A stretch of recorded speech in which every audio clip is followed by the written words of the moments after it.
Hello, happy Tuesday, and welcome to VA Careers Live. Talk about it Tuesday.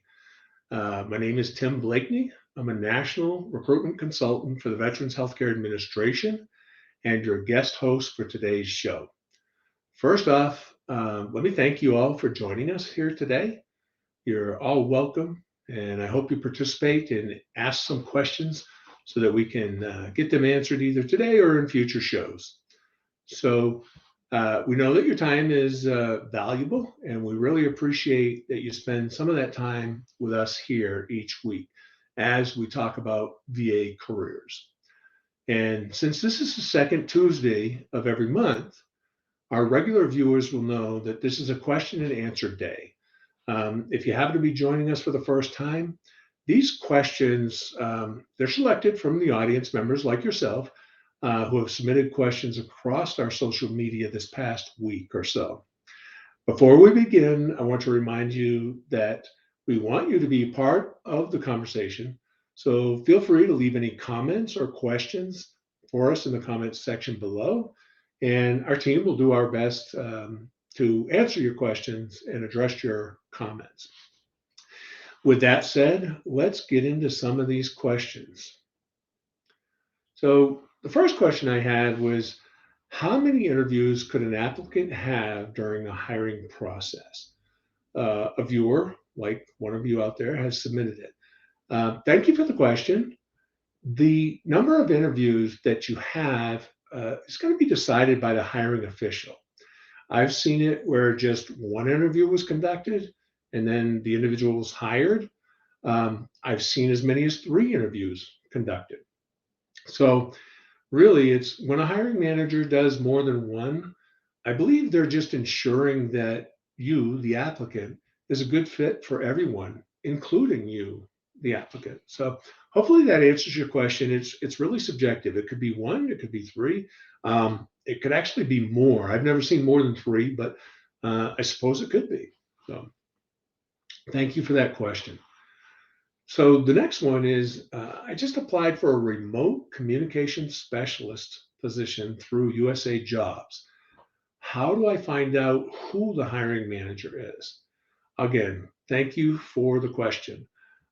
When you apply for a position with the VA through USA Jobs, there's going to be a point of contact at the end of the announcement. This is someone in human resources. So you could send them an email asking for the contact information of the hiring manager. I'm just going to say that the thing with this specific announcement that you mentioned, you stated it's a remote position. With with the majority of these remote positions, I'm just going to tell you that we really literally get hundreds of applicants responding. So it may be difficult to get find out who the hiring manager is and get a response from them just because they're inundated with applicants. But give it a shot. I don't want to discourage you at all. Give it a shot, reach out, see what you can do. And again, I think the best thing that you could do is to ensure that you put your best foot forward by submitting that perfect application, leaving no doubt in anyone's mind that you are the best candidate for the job. So again, good luck with the opportunity. I wish you well. So third question is, if a qualification specifically states things like in the federal government, mean that my transferable skills and experience outside of the government won't be counted? Well, thank you for the question. And although I will say it's going to be difficult for me to answer, I'm not sure what you mean when you say in federal government. My best guess here is you're telling me that you looked at a position that says you must have federal government experience. Now, personally, I don't recall in my 10 years or so doing this ever seeing a position like that that requires federal government experience. Now, that's not to say that they're not out there. They could very well be, and obviously they are because you're saying you saw it. So everything that I have typically seen states, to share your experience regardless of whether it's government or private sector. But again, if they're requesting or requiring specifically government experience, well, then that's what I would tell you you need to follow. Um, so with all that being said, I encourage you to follow the instructions in the announcement and give them whatever it is that they're asking for. And if it's asking for federal work experience that you do not have, quite simply, you're not going to be able to provide that, and more than likely won't meet the qualifications or requirements of that particular announcement. So, hopefully that answers your question. It was a difficult one because again, it's something I've never seen. Um, I suppose, and actually, like I said earlier, you've seen it. So there are announcements out there where they want that experience, which I find kind of interesting. So, anyways, good luck with your application. The next question is, how do agencies compare corporate experience to government experience? Again, very good question, and thank you for that question. So, federal and civilian resumes differ in a number of ways. One way, which you're asking about, is detailing your experience. In a federal resume, it could be 5 pages in length. And the reason for that is because it's going to contain a lengthy description of your job duties, highlighting your skills and abilities. So, where if you submitted a civilian resume, this experience wouldn't be as detailed. It'd be much more abbreviated in a civilian private sector resume. So that's the difference, as far as work experience goes. There's a number of other differences. A federal resume, and there's a number of options for you to Google to find out what a federal resume looks like.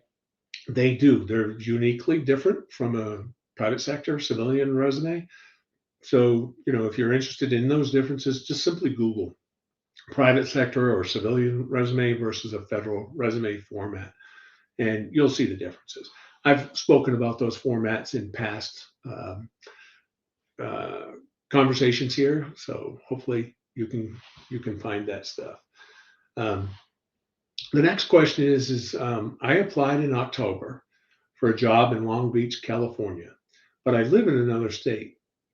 I was referred 2 months ago for the position, but have not heard back. If selected, I already have living arrangements near my family. It's a good idea. Is it a good idea for me to contact the hiring manager or point of contact and share this information to better my chances? So again, very good question. And I'm gonna guess that, if you were referred and you're talking about a hiring manager or point of contact that you've maybe already done your interview based on, I'm making that assumption based on your question. So if you were interviewed and, with that being the case, I would certainly encourage you to reach out to that hiring manager or point of contact that they gave you and explain what your situation is, because it could make a difference. You know, them knowing that you're going to be local could be the deciding factor. I don't know, but I do recommend that you do reach out. So good luck with your opportunity there in Long Beach, California. So next question that came in is I'm interested in becoming an HR specialist. I have a master's degree combined with experience. What is needed to qualify for more mid to senior level roles, GS9, GS11, GS12? I did work for the VBA at a GS7 a few years ago.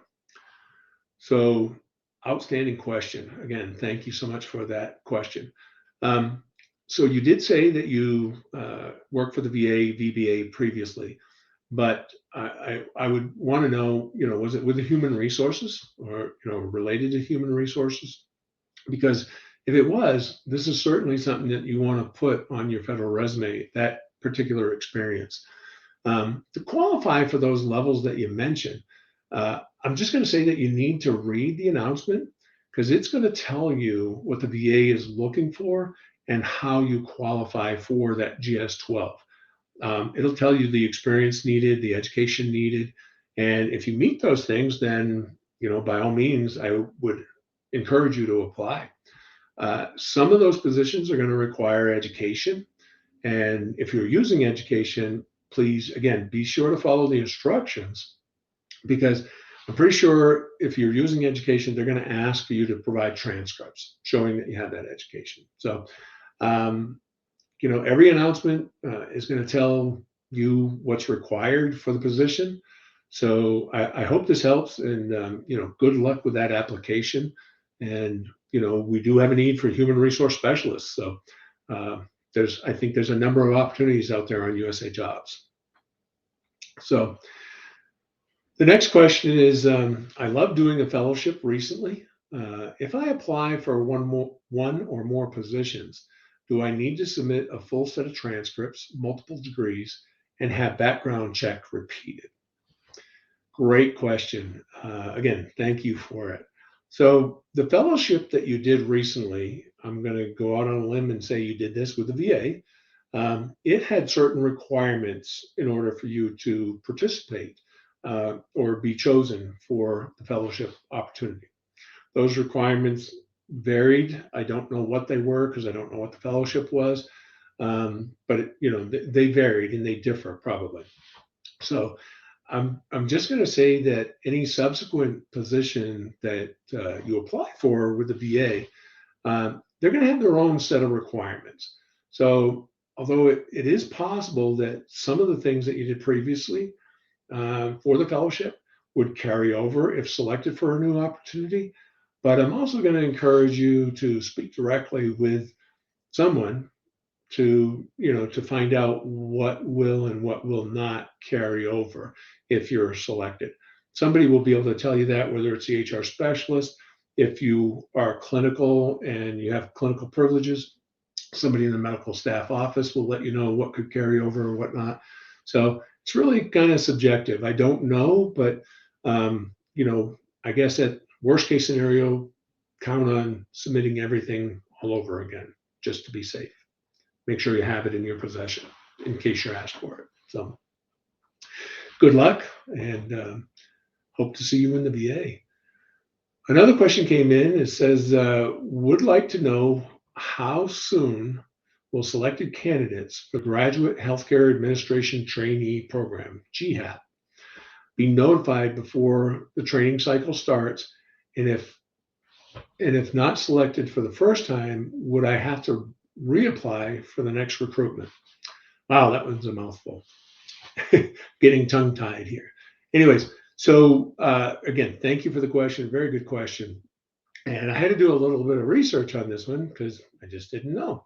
So I'm going to say that the recruitment season for the GHAP program is approximately from November to June. Okay. If you're selected, the information I found said you had to be on board not later than the 13th pay period. And that pay period starts on 6/23/2024. That date will differ as the years go by. So if you applied last time in this last cycle and you were selected, that's when you need to be on board by. Unfortunately, I couldn't find any information on like a possible supplemental cycle or something along that line. So I'm just going to say that if you're not selected in any given cycle, you're going to need to apply again. And again, I'm just going to say I couldn't find anything that says that you would be looked at if you were not selected a first time, so to speak, as in a supplemental process. So you would just reapply again. That's the information that I found. Okay. And my colleagues, they're going to paste a link in the chat showing where I found, this information to hopefully help you with that program. So good luck. The next question was, I applied and was referred for the 3 jobs I applied for. That's great. If not selected, or if selected for an interview, how long until I hear back? I worked for the VA for 4 years before I had to relocate and don't want to lose my time I already had with them. So great question again. I can't thank you enough. I love the participation and the questions being asked. So I want to say, good luck on obtaining, one of those three positions that you applied for. But please know that you will not lose your prior years with the VA. If you're selected, you're simply going to supply the Human Resource Office with an SF-50 showing your prior years of experience with the VA for them to add to your what we call the OPF personnel file. So good luck with that, and just know that you're not going to lose your time. And for the most part, that includes any time in federal government. You can combine it all for the most part. So good luck.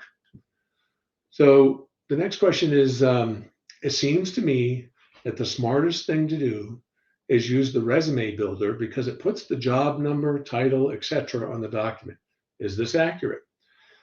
Very good question. And I'm just going to say, that's personal preference. The resume builder is one way, as you stated, and it will transfer data for you. But of course, there's other ways as well. And only you can decide what is the best option for you. I would just say that whatever you choose, I highly recommend that you do a thorough review of the resume for accuracy, because you want to make sure that you're putting your best foot forward. So, good luck. So the next question is if a post closed on 12/28, how long will it take for the next steps? Again, great question, and thank you so much. All of these questions are very, very good. I really appreciate them, and it allows everybody listening to get an opportunity to hear the answers. So all of them, good questions. So with that, if the post closed on 12/28, how long will it take for the next steps? So what's currently happening is the human resource specialist is qualifying everybody that applied to that particular announcement. And how they're qualifying them is they're looking at the requirements, qualifications that were asked, and making sure that every candidate is qualified to send forward. So depending on the number of candidates, this could take a good deal of time. It just depends. It's pretty subjective. So once everybody has been reviewed and qualified, those people are going to be put on what is called a certificate and sent to a hiring manager. And then that hiring manager and people he or she designates will also start looking at those candidates and setting up interviews. Once the interviews take place, somebody's going to be hired based on those interviews. And, like I said earlier, it could be one interview, two, maybe three interviews. But that's kind of the process in a nutshell. And that process is lengthy, just because we are looking, as is everybody, for the best possible candidate. So we want to make sure that we put eyes on every single candidate, as well as interview all those that we want. So anyways, the next question is, hello, Mr. Blakeney. So hi. I have been applying since August. Once I received my master's and I have not heard from the VA, is there something else I need to do to elevate an application? So again, a very good question. I really appreciate it. So first, let me congratulate you on obtaining your master's. Very significant accomplishment in life. The best advice I have for you is to maybe do a cover letter tailored to the position with your skills and abilities that you're bringing to the table. Let them know that you want to be the one that they want in your resume and cover letter. Telling or showing everyone that you're the best candidate that there is will go a long way. So I just encourage you to keep trying, because it is a competitive process. And while you're trying, at the same time, again, make sure that you're putting your best foot forward for the opportunity. It is, like I said, it's a competitive process, and the requirements are outlined in the announcement. Things that you can do is, like I said, do a cover letter, make sure your resume is perfect, and just keep going. So um, good luck, and I'll just say that know that good things come to good people, and you'll get there. So, so the final question is: I am a foreign national, spouse of a former military member, and I'm working for a hospital for almost 4 years. And am I able to apply for a position at a VA healthcare facility? So, a little bit there. First, let me say thank you for your service. Being the spouse of a military member, former military member, you served as well as that military member did. You deserve congratulations on that. But what I'm going to say here is, great question, but unfortunately, without more information, I cannot answer it.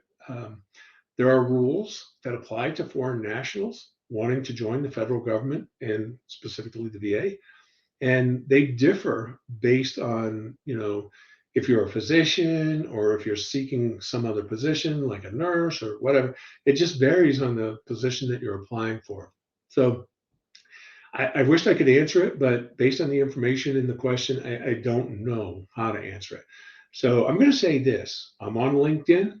Feel free to connect with me on LinkedIn and we could discuss your specific situation. So, um, with that being said, uh, I have no more questions, and I'm going to go ahead and close this up. We'll wrap it up. I hope the information has helped you in some way. But those of you that submitted questions, thank you for taking the time to reach out to us and being part of our broadcast. We really do appreciate it. If you submitted questions that we didn't get to this week, we want you to know that we'll do our best to get there in a future broadcast, or we'll reach out and get you an answer in the comments section later. Looking ahead, if you have any questions or comments that you would like us to address in future broadcasts, be sure to reach out to us and let us know. Your questions will make these episodes happen. Finally, if you have additional questions that weren't answered today or need more information, please visit us at www.vacareers.va.gov or drop a comment on here on LinkedIn or our other social media accounts. Again, thank you very much for joining us today, and we'll see you next week.